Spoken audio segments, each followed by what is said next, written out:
સમન્વયની ઊંચાઈ છે, સમન્વયની શીતળતા છે કૈલાસ, સમન્વયની શ્વેતતા છે કૈલાસ, સમન્વયનો સંવાદ છે કૈલાસ.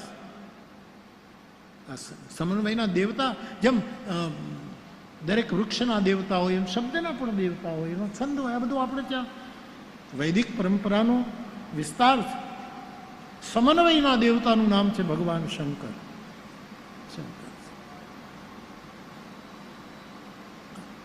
અને શંકર પાસે ત્રણ વસ્તુ, શિવજીનું આસન જ આ ત્રણ ઉપર, એની પાસે ત્રણ વસ્તુ બહુ છે. એમાંનું આ એક તો સંવાદ, શિવ સંવાદ કરે છે, વિવાદ નથી કરતા. બીજું શિવ બધાનો સ્વીકાર કરે છે, મોરનો સ્વીકાર કરે, સર્પનો સ્વીકાર કરે, હાવજનો સ્વીકાર કરે, ઉંદરનો સ્વીકાર કરે, ગણેશનો સ્વીકાર કરે, કાર્તિકેયનો સ્વીકાર કરે, બધાનો સ્વીકાર. આ સમન્વય છે. સંવાદ, સ્વીકાર અને સંવેદના. કરુણાવતારણ, કરુણાવતાર. આ સમન્વયના દેવતાનું નામ ભગવાન મહાદેવ છે. તુલસી અથ સમન્વયથી કરે છે, એટલે પહેલા શિવ ચરિત્રથી કથાનો આરંભ કરે, એને સમન્વય. તો પ્રયોગો કરીએ પણ પ્રયાગ થવો જોઈએ. તો ભરદ્વાજજી પ્રયાગમાં વસે છે, જેને રામના ચરણમાં અત્યંત અનુરાગ છે. પોતે તપસ્વી છે, શમદમના ધારક છે અને પરમાર્થના માર્ગને બહુ જાણે છે. આવા ભરદ્વાજ ઋષિનો આશ્રમ છે પ્રયાગમાં. દર વર્ષે પ્રયાગમાં કલ્પવાસ કરવા માટે, માઘ સ્નાન કરવા માટે મહાત્માઓ તમામ લોકો ત્યાં ભેગા થાય. 1 મહિના સુધી પ્રયાગમાં રહે અને પછી બધા વિદાય લે. યાજ્ઞવલ્ક નામના મહાત્મા ભરદ્વાજ ઋષિના આશ્રમમાં 1 મહિનાથી મહેમાન હતા. માઘ સ્નાન પૂરું થયું અને વિદાય માંગી. ભરદ્વાજજીએ ચરણ પકડીને યાજ્ઞવલ્કને રોકી લીધા. યાજ્ઞવલ્કનો પરિચય આપતા ગોસ્વામીજી કહે છે, મહારાજ પરમ વિવેકી છે. ખાલી વિવેકી નથી, પરમ વિવેકી છે. વિવેક છે ને દૂધ અને પાણી જુદા પાડે. પરમ વિવેકી જુદા ન પાડે એમ નહીં, પણ બંનેમાં એક જ તત્વ છે એવો અનુભવ કરીએ. પરમ આપણે જુદા કરી દઈએ, આ ગુણ આ દોષ, પણ પરમ વિવેક જેને થયો એના બધામાં એક જ તત્વ છે. સમા સર્વેષુ ભૂતેષુ મદ ભક્તિ લભતે પરામ. તો યાજ્ઞવલ્ક પરમ વિવેકી છે. ભરદ્વાજજીએ ચરણ પકડ્યા છે. મહારાજ, આપને હું વિદાય નહીં આપું. અરે મહારાજ, 1 મહિનાથી હું આપને ત્યાં છું, હવે હું જાઉં કે નહીં? પ્રભુ, પૂજા કરી, બેસાડ્યા, વિનય કર્યો. કારણ શું છે? કે મહારાજ, મારા મનમાં એક સંશય છે. આપના હાથમાં વેદના તત્વો છે, હસ્તામલક છે, અને મારો સંશય બહુ જ મજબૂત થઈ ગયો છે. મને બહુ નુકસાન થશે, માટે આપ મારા મનનું સમાધાન કરો. શું સંશય છે? ભરદ્વાજજીએ કહ્યું છે, મહારાજ, મને સમજાતું નથી કે રામ તત્વ છે શું? આટલો મોટો રામનો પ્રતાપ, રામ નામનો પ્રભાવ, આ એ કાળની વાત પૂછાયેલી છે. આટલો મોટો રામ નામનો પ્રતાપ, શંકર ભગવાન અવિનાશી હોવા છતાં નિરંતર 24 કલાક રામ મંત્રનો જપ કરે. આ રામ છે શું? સંતો ગાય, ઉપનિષદો ગાય, વેદો ગાય રામ નામનો પ્રતાપ, તો આ છે શું?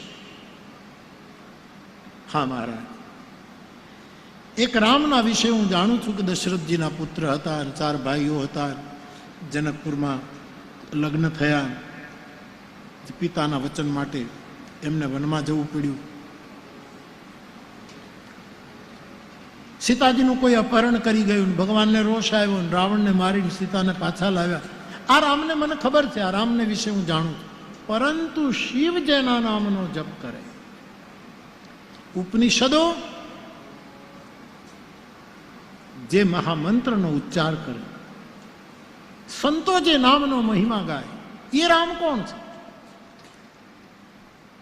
એ દશરથના પુત્ર એ જ કે પરમ તત્વ કોઈ બીજો? પ્રભુ સોઈ રામ કે અપર કો જાહી જપત ત્રિપુરારી સત્યધામ સર્વજ્ઞ તુમ કહું વિવેક વિચાર. આ વિવેક વિચાર તો રેશનાલિસ્ટોનો છે. અને અહીંયા ખાસ આગ્રહ કરે છે ભરદ્વાજી મહારાજ, વિવેક વિચારથી મને સમજાવજો કે આ રામ છે શું? એ દશરથના પુત્ર માત્ર છે?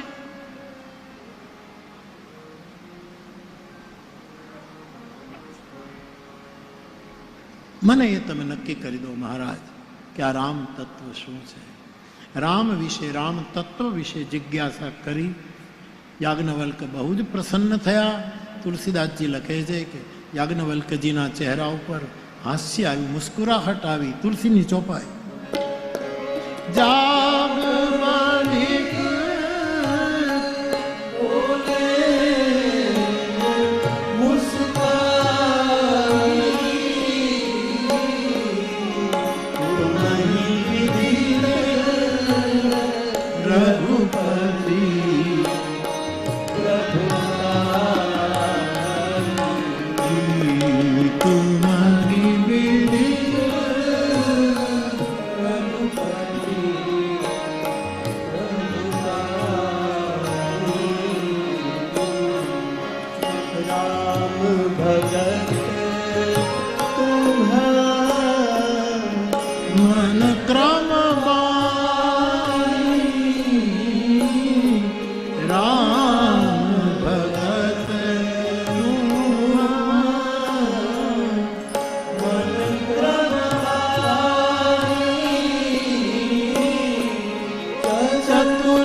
પ્રશ્ન પૂછાયો. યાજ્ઞવલ્ક મહારાજ મુસ્કુરાયા ને કહ્યું કે મહારાજ, હું તમારી ચતુરાઈ જાણી ગયો.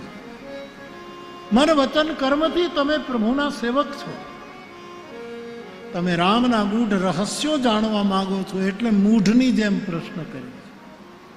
આપના જેવો શ્રોતા મળે તો હું જરૂર રોકાઈ જઈશ. અને પછી 2 પંક્તિમાં કથાનું મંગલાચરણ કરીને રામકથાનો મહિમા ગાતા યાજ્ઞવલ્ક મહારાજ પ્રયાગમાં કથાનો આરંભ કરતા 2 ચોપાઈમાં રામકથાના મહિમાનું ગાન કરે છે. તુલસી લખે છે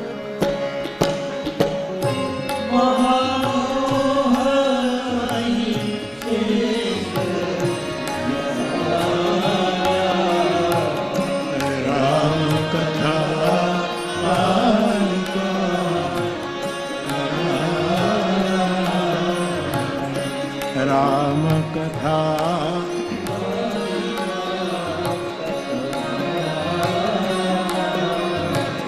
રામ કથા સસી કિરણ સમાના સંત ચકોર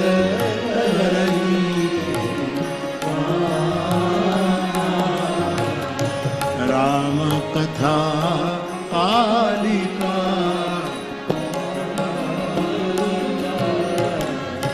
વ્યાસપીઠે અનેક વાર કહ્યું છે કે બ્રહ્મ માટે ઉપનિષદોમાં બ્રહ્મ કેવું કે કઠોર પણ વજ્ર કરતા કઠોર, અને કોમળ કેવું કે ફૂલ કરતા પણ કોમળ.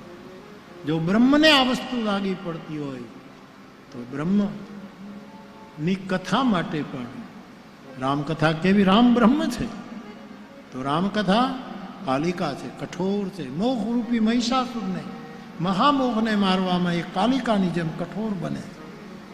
અને પછી કોમળ કેવી? શશી કિરણ, ચંદ્રમાના કિરણ જેવી એ કોમળ. તો બ્રહ્મને જે શબ્દો લાગે એ બ્રહ્મની કથાને અહીંયા તુલસીએ લગાડ્યા છે. તો મહારાજ, આપે આવી કથા પૂછી છે, હું તમારી પાસે કથાનું ગાયન કરીશ. આમ કહીને મંગલાચરણ કરી, રામાયણનું મહિમા ગાયન કરી અને પછી યાજ્ઞવલ્કજી શિવચરિત્રનો આરંભ કરે છે. અને શિવનું આખું જ ચરિત્ર, રામચરિત્રના પહેલા શિવચરિત્ર યાજ્ઞવલ્કીએ વર્ણવ્યું છે. આ વિષયાંતર નથી, કારણ કે યાજ્ઞવલ્ક સમજવા માંગતા હતા કે જો શિવચરિત્રમાં મારા શ્રોતાને રસ પડે તો જ એને રામકથાનો અધિકાર આપી શકાય. જેને શિવમાં ભાવ નહીં એને રામાયણ ના અપાય. આપણી ગંગા સતી કહે છે, મરને આવીને ધનનો ઢગલો કરે અને ભલે હોય મોટો ભૂપ, પણ કુપાત્રની આગળ પાનવાય વસ્તુ ન હોય. સમજીને રહીએ શું? દરેક ગ્રંથમાં આ અમૃત કોને આપવું એના થોડાક નિયમો. ગીતામાં પણ આ કોને કહેવાય ન કહેવાય એ 18મા અધ્યાયમાં આપણે જોઈ શકો. ત્યાં તો ત્યાં સુધી કર્યું. કૃષ્ણ કહે છે, આ ગીતા મારી નિંદા કરે એને કોઈ દિવસ કહેતા નહીં. જેને મારા તરફ દ્વેષ હોય એને વાત કોઈ દિવસ સંભળાવે. કોઈ પોતાની જાતને આવી રીતે ન કરે કે ભાઈ મારી નિંદા કરે, એનો સંગ નહીં કરતા. લોકો ખોટા અર્થ કરે. પણ કૃષ્ણને ખબર છે કે અકલ્યાણ થશે, નિંદા કરે એને આ ન કહેશો. દરેક જગ્યાએ થોડાક સરળ નિયમો બતાવ્યા છે કે ભગવાનની કથા કોને કહેવાય, કોણ એનો અધિકારી. તો મહારાજ, પહેલા હું શિવ ચરિત્ર કહીશ, પછી આપને રામકથા તરફ. શિવ છે દ્વાર રામ મંદિરમાં જવા માટે. હનુમાન ચાલીસામાં આપણે બોલીએ છીએ, રામ દ્વારે તુમ રખવારે. હનુમાનજી માની શિવ, રુદ્ર અવતાર, સ્વયં રુદ્ર. આપણે હનુમાન ચાલીસામાં બોલીએ છીએ, શંકર સુવન કેસરી નંદન. સુવન એટલે શંકરના પુત્ર. એક તો એ પણ પ્રસંગ છે આપણે ત્યાં. તો શંકર સુવન, હનુમાનજી શિવના પુત્ર. પણ હનુમાનગઢી અયોધ્યામાં જે હનુમાનજીનું મંદિર છે એમાં જે હનુમાન ચાલીસા દિવાલ ઉપર લખ્યું છે ત્યાં શંકર સુવન નથી લખ્યું. ત્યાં લખ્યું છે શંકર સ્વયં. શંકર સ્વયં હનુમાનજી છે. અને તુલસીદાસજી પણ એ જ મતને સ્વીકારે છે. એ હનુમાન ચાલીસામાં સ્થાપિત કર્યો. ઘણા સંતો પણ એમ કહે કે સ્વયં શંકર જ આવ્યા છે. શિવજીએ જ હનુમાનજીનું રૂપ ધારણ કર્યું છે. તો હનુમાન ચાલીસામાં આપણે બોલીએ છીએ, રામ દ્વારે તુમ રખો. તમે દ્વાર છો અને રામ મંદિરમાં જવા માટે પહેલા તો શિવ હે દ્વાર. એનું ચરિત્ર આપણે કોઈ પણ વક્તા, જે વ્યવસ્થાના રૂપમાં વક્તાઓ આ ધરતી ઉપર આવ્યા હશે એને પહેલા જ પ્રવચનની 15 મિનિટમાં ખબર પડી જાય કે મારે શ્રોતાઓને કઈ રીતે ટ્રીટ કરવા છે. એના માટે એ નાપી લે. વ્યવસ્થાના રૂપમાં આવ્યા હોય, બિઝનેસના રૂપમાં આવ્યા હોય એની વાત નથી. કે જેને એમ લાગે કે નાના તો આ ધંધો કરવા જેવો છે એટલે આપણે શરૂ કરી દઈએ. પહેલા તો વર્ણન કરતા પહેલા ગુરુ જોઈએ. એ રામાયણની શરત છે. આ શંકર ભગવાન શું બોલ્યા? કાગભૂષણની શું? ખગપતિ રામ કથા મેં બરની. શિવે શું કીધું? રામ કથા ગિરિજા મેં બરની. વર્ણન કરવાનો અધિકાર માનસના નિયમ પ્રમાણે ક્યારે આવે? તેહી કરી બિમલ વિવેક બિલોચન બર્ણવ. પહેલા બુદ્ધ પુરુષની ચરણ રેતથી આંખો પવિત્ર કરો, પછી વર્ણન કરવાનો અધિકાર મળે. આવું આ માનસનું સૂત્ર છે. ગુરુપદ રજ મૃદુ મંજુલ અંજન નયન અમીય દૃગ દોષ વિભંજન તેહી કરી બિમલ વિવેક બિલોચન. હવે બર્ણવ રામચરિત. શંકર ભગવાન પણ સિદ્ધાંત. શંકર તો ગુરુના ગુરુ છે, પણ છતાં કહે છે હું વર્ણન કરું છું કોઈ પરમ ગુરુનો. પોતે પરમ ગુરુ છે પણ એ તત્વને એણે સ્વીકાર્યું. કાગભૂષણજી પણ કહે છે હું વર્ણન કરું છું મારા ગુરુની. આપણે જે વર્ણન કરવા માટે ગુરુ તો કોઈ છે નહીં. મારા નુગરા ગણાવવા છે, નુગરાના કેટલા પણ એ તો આપણે એકલા હોય નવરાશ હોય ત્યારે, પણ એકલા તો હોવાના નથી આપણે. નવરાશ તો આવે. નુગરા હું બોલ્યો છું તો કહીશ તમને કે નુગરા કોને કહે. નર રે નુગરાનો નેડલો. આપણા પ્રાચીન ભજનોએ શું કામ કર્યું. નર રે નુગરા, કોને કોને નુગરા ગણવા એ પણ જે ગુરુ પરંપરામાં માનતા હોય, જે નથી માનતા એને આપણે કંઈ કહેવાનું નથી. ઘણા માણસો એમ જ કહે કે અમારે ગુરુની જરૂર નથી, તો બહુ સારું. પણ મારા ને મારા માટે તો ગુરુ જોઈએ જ. તમારી મને ખબર નથી, તમે પણ સીધા ઉપડી જાઓ, કાંઈ કહેવાય નહીં થાય, વાયા વાયા ન જાઓ એવું પણ બને. પણ મારે ભાદરને કાંઠે જવું હોય તો વાયા દેવળા જવું પડે. જ્યાં જ્યાં એનો રસ્તો હોય ત્યાંથી મારે જવું પડે. એમ કોઈક ગુરુ જોઈએ. તરતા શીખવું હોય તો કોઈક તરતા શીખવનારો જોઈએ. લખતા શીખવું હોય તો કોઈક લખવાય છે. એમ અધ્યાત્મમાં યાત્રા કરવી હોય તો મારા માટે તો કોઈ આશ્રય જોઈએ. એને જ એટલે કોઈ પણ બુદ્ધ પુરુષ આમ વ્યવસ્થાના રૂપમાં જે હશે, જેણે ગુરુ રજ આંધીને વર્ણન કરવાનો સંકલ્પ કર્યો હશે, 5-10 મિનિટમાં જ સભાને સમજી લે કે આ સભાને આમ જ કહેવાય, આ સિવાય બીજી વાતો આને ન કરે, આમ જ કહેવાય, આ સિવાય બીજી વાતો આને ન કરે. સીધી વાત એની.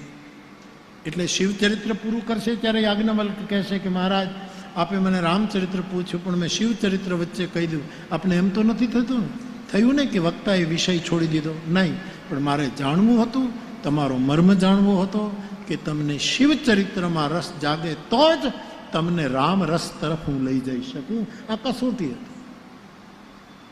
મારી વ્યાસપીઠ પેલી બહુ જૂની વાત કયા કરે કે એક માણસને 3 વાગ્યાની ટ્રેન પકડવાની હતી.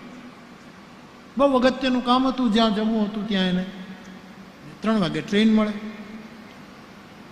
હવે એની ઘડિયાળમાં 2 વાગી ગયેલા. બીજો દોડતો આવે, રિક્ષા મળે નહીં, વાહન મળે નહીં, દોડતો. એમાં ખેતરમાંથી કેડીમાંથી નીકળ્યો.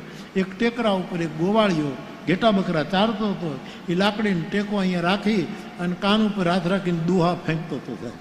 એમાં ઓલો ભણેલો ગણેલો ત્યાંથી નીકળ્યો.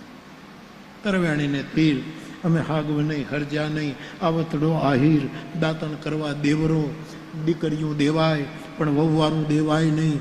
એક હાથે આ બધું ભાદરને કાંઠે એક હાથે 2 જાય તો એ ઢાલું માગે, ઢોલું, આ બધું દેવરો નાણાં દે, આ બધું દુઆ ફેંકતો હતો. કાંઈ કામ ન હોય. પછી એમાં પેલો ભણેલો ગણેલો આવ્યો. 2 વાગી ગયેલા, 2:10 થઈ ગઈ સાહેબ. આવતા ટેકરો ચડ્યો. એ સાહેબ રામ રામ રામ રામ, મારે ઓલા ગામથી ટ્રેન પકડવાની છે 3 વાગે. મારી ઘડિયાળમાં 2:10 બની બેસે, હજી વાત થઈ છે 12 મિનિટ થઈ ગઈ છે, અને મારે હું કેટલા વાગે પહોંચીશ ત્યાં? એટલે દુહામાં જ છે. અષાઢ ઉચ્ચાર, અરે પણ અષાઢને મૂકીને તું મારે ટ્રેન પકડવી, પણ કે નહીં અધિક મધિક કહે રાધે પ્યારી મેં, તું છંદ મૂક. કેટલા જવાબ જ ના આપે. એટલે કહું ભાઈ સાહેબ 2 વાગે ને 20 મિનિટ થઈ ગઈ છે ને મારે બહુ જ અગત્યની મીટિંગ છે, ટ્રેન ચૂકી જાય. કંઈ જવાબ જ ના. પછી એમ થયું કે ગાંડો લાગે છે, પાગલ લાગે છે, મારો સમય ખોટો બરબાદ થાય. એટલે પેલો ભણેલો માણસ પોતાની રીતે દોડવા માંડ્યો. એણે જેમ દોડવાનું શરૂ કર્યું એટલે પેલા ગોવાળીએ કીધું, એ વડીલ, ઓરો ઓરો ઓરો ઓરો બોલાય. પેલો પાછો કેમ બોલાવ્યો? અત્યાર સુધી પૂછતો તો કાંઈ ન કીધું. શું કીધું? તમે ત્યાં 15 મિનિટમાં પહોંચી જશો. તો પહેલાં બોલી નાખ્યા હોત કે તારી ગતિ જોયા વગર હું કેમ નક્કી કરું તું કેટલી મિનિટમાં પહોંચ? તું ધીમે ધીમે ચાલીશ કે 5-5 ડગલે કૂદીશ કે ખૂબ દોડીશ? આ તારી ગતિ જોઈ એટલે મને ખબર પડી કે તું 15. એમ અધિકારી વક્તા એ શ્રોતાની ગતિ પકડી લે કે આને કઈ રીતે ટ્રીટ કરવા, આને ક્યારે પહોંચાડી દેવાય. એના માટે શિવચરિત્ર પહેલું ઉપાડ્યું છે યાજ્ઞવલ્ક મહારાજે. અને પછી શિવજીની કથાની ચર્ચા આપણે સંવાદ કાલે કરીશું. અને બનશે તો કાલે રામ જન્મ સુધી પણ આપણે પહોંચવાનો પ્રયત્ન કરીશું. જો બનશે તો શિવ ભગવાન ફ્રી હોય ને પરણવાની હા પાડે તો કાલે મારે એને વિનંતી કરવી છે કે કાલે સોમવાર છે ને તમે પરણો તો સારું. અને સોમવારે એ વધારે બિઝી હોય છે, કારણ કે લોટો ચડાવનારા બહુ જાય ને, એટલે શંકર જો ફ્રી હશે તો વળી હશે, નહીં તો ભગવાન જાણે. તો આજની કથાને અહીંયા વિરામ. આમ નામ બેઠા રહેજો, આમ નામ 2 મિનિટ બેઠા રહેજો, કથા વિરામ આપું એના. અને એના પહેલા વિનંતી કરી દઉં, બધા પ્રસાદ લેજો. આ લોહલંગરી બાપુનો ભંડાર બગાડતા નહીં, જેટલું જોઈએ. આપણે નગરમાં રહેનારા છીએ ને, બગાડીએ. હમણાં હું આદિવાસી વિસ્તારની ખાંડાની કથા કરીને આવ્યું. સાહેબ, થાળીમાં એક ચોખાનો દાણો ન રહેવા દે, જેટલું જોતું હોય એટલું જ ખાય, અને બિલકુલ પ્લેટ ખાલી. અને એક પણ માણસ લાઈન ન તોડે, ભલે 3 કલાકે વારો આવે. આ સભ્યતા મેં આદિ તીર્થવાસીઓમાં જોઈ, ખાંડામાં, જેને હું આદિ તીર્થવાસી કહું છું, ત્યાં મેં જોઈ. એટલે આપ પ્રસાદ લેજો, બગાડતા નહીં. તપસ્વી ઋષિ કૃષ્ણશંકર દાદા એમ કહેતા કે અન્નનો કણ અને સાધુની ક્ષણ એ કોઈની બગાડવી નહીં. માટે આ પ્રસાદ છે, પ્રભુ પ્રસાદ. આપ બધા જમજો. હું નિમંત્રણ આપું છું વ્યાસપીઠથી, ગોંડલની ગાદી તરફથી તમને નિમંત્રણ આપું છું, લોહંગ ધામ તરફથી તમને નિમંત્રણ. કથા ન સાંભળો તો કાંઈ નહીં, પણ ભોજન કરવા આવજો, ભોજન કરવા આવજો. પણ 2 મિનિટ. ને બાકી તમને બધી જ છૂટ છે. તમારે છે ને કથા તો લગભગ હું 9:45 10:10 તો આવી જાઉં છું. મંગલાચરણ કરવું એટલે 10:30 થઈ જાય. એટલે તમારે કથામાં છે ને 11 11:30 આવવું, અને 11:30 સીધા આમ દૂરથી કથાના દર્શન કરી બાપુ આવી ગયા છે ત્યાંથી તમે પગે લાગશો એટલે મને પોગી જાય. અને પછી તમારે સીધું જે બાજુ ટર્ન લેવો હોય એ બાજુ રસોડા તરફ જવાનું. ત્યાંથી ડીશ લેવાની, ભીડમાં ઊભું રહેવું ન પડે, હેથકનું ખાતા નહીં, જેટલું જરૂર પડે જમજો. પછી 12 જમીન પાછા ઘરે જઈને સૂઈ જાજો. બીજું આ ગરમીમાં સાંભળવા આવ્યા હો તો પછી છેક સુધી બેસજો. અને છેલ્લે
હરે રામ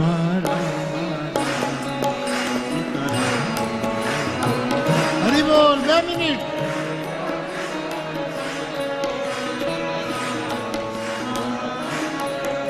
હરે રામ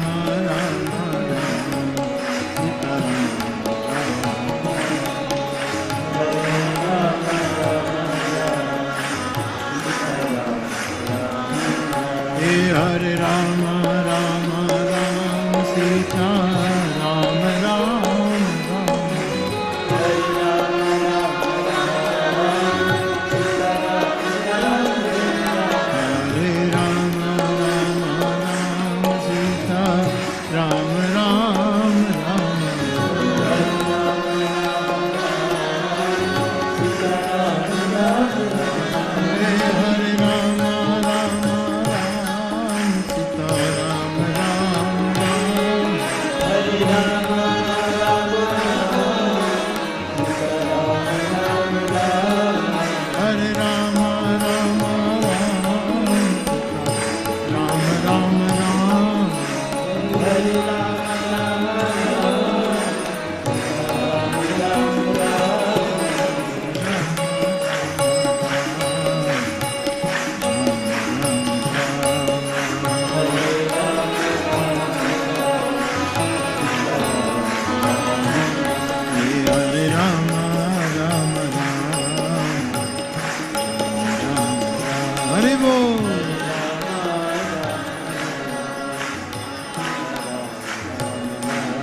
हे हरे राम राम राम सीता राम राम राम हरे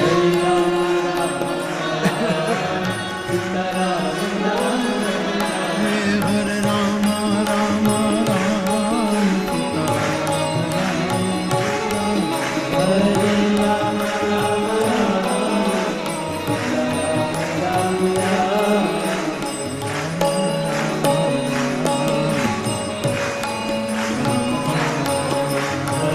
हरे बोल राम हरे राम राम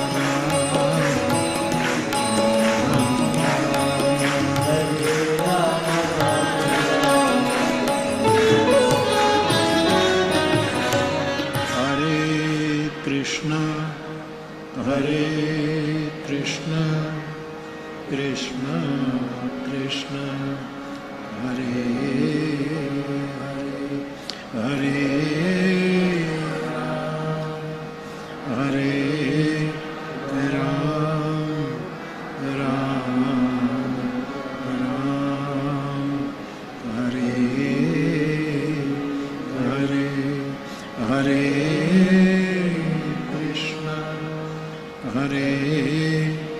कृष्ण कृष्ण कृष्ण हरे हरे हरे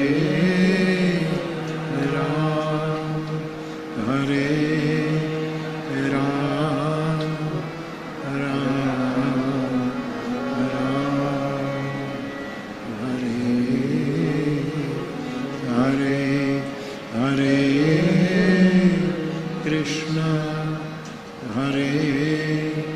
कृष्ण कृष्ण कृष्ण हरे हरे हरे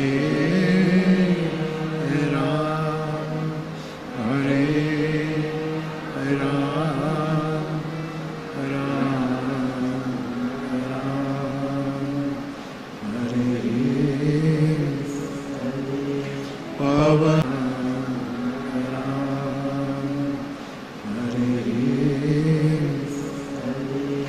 पवन तनय संकट हरण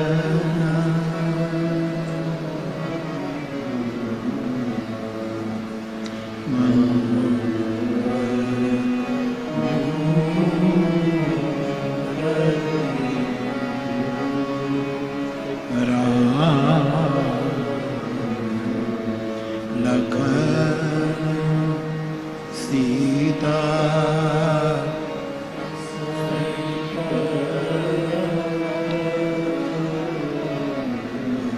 हृदय वस